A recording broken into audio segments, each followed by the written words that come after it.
consumption not picking up is a theme which we are keeping on coming back to. Mr. Budd, are there any expectations in terms of Sops to boost consumption growth? Do you think we could see something like that in the interim budget?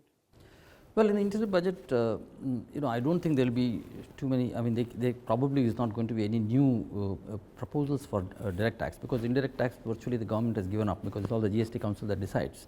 So there's very little room there other than direct taxes.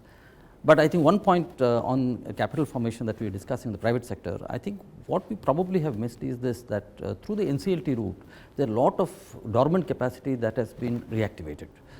Quite a lot of these big companies are buying up small companies which had gone sick. NPAs have been sort of sold out, and then through the NCLT route at whatever 10 or 20% of the original cost, they have been able to acquire capacity and restart these capacities. So that is probably the one that is really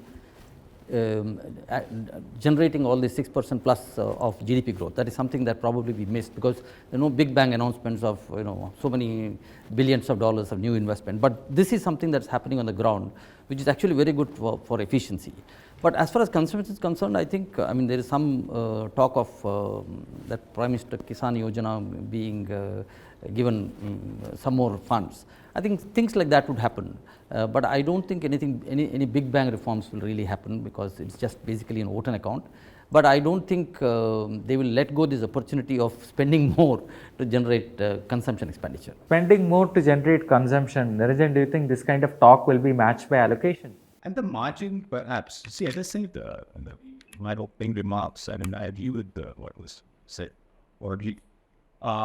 There could be some signaling, right? But if you look at it in the broader thing, that the government spending is about 40 trillion or something, that order, right? So maybe, we may get excited by like a 10,000 crore or 20,000 crore allocation, but the size of the Indian economy is such today that it's a signal. It's perhaps the margin of boost, assuming people spend that money and go and save it, but I don't think that's going to change the fundamental macroeconomic reality of slowing consumption.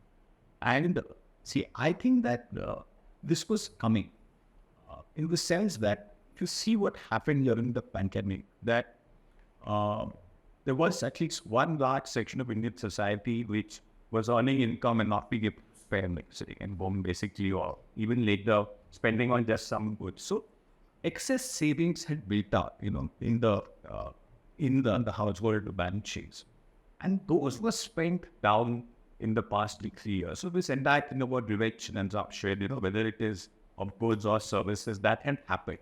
That is normalized. And for consumption now, if the excess savings story is more or less over, consumption to hold, you need a higher job growth, you need higher wage growth, and you need higher consumer confidence. And only when these three play out, then you will have a sustained consumption recovery. Otherwise, just from the budget, I don't think we'll be able to significantly alter the macro balance or the macro reality of slowing consumption.